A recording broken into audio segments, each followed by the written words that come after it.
All right, welcome back, my friends. Just looking at that last shot I did, you couldn't really see my feet. So I want to go out here a little further so you can see my feet and you can see what's happening as the tide comes in. It's now about 5:20, 5:25 in the evening. Uh, and I want to stay in the right region here so that I don't get cut out on my mic. Um, but we're going to get a lot of uh, scarping into this as the tide comes up. And what I've noticed walking around in here is that a lot of sand is very soft.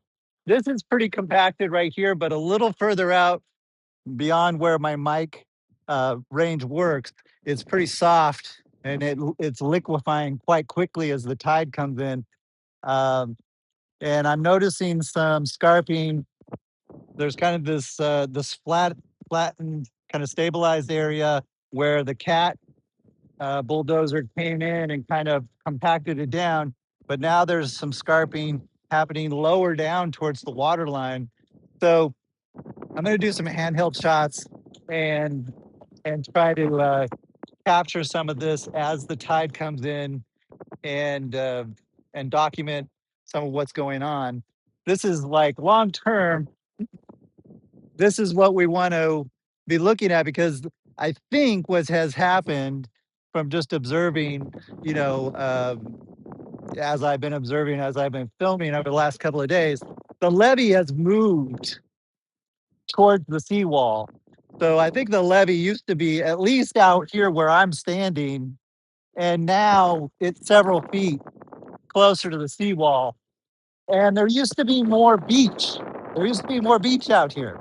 So the beach has been eroded away.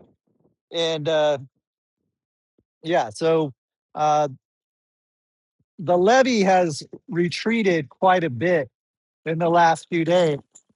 And so I want to see what happens over the next weeks to see if they can get the levee back out, if some of the beach might return, or if this is kind of going to become the fallback point, uh, uh, beyond which they're not going to progress further towards the water line. I'm not quite sure what's going to happen. So this is interesting. This is actually what I came out here first to look at several days ago, like Friday of last week. That's what I was mainly interested in looking at, is this side of the levee.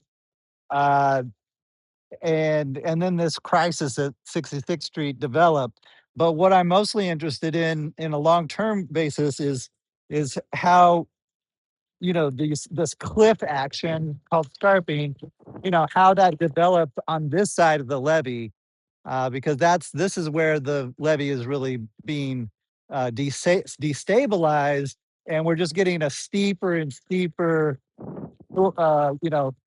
shorter and shorter beach. And so we want to keep track of that, just keep an eye on that and see what's happening. Excuse me. So for the time being, that is it.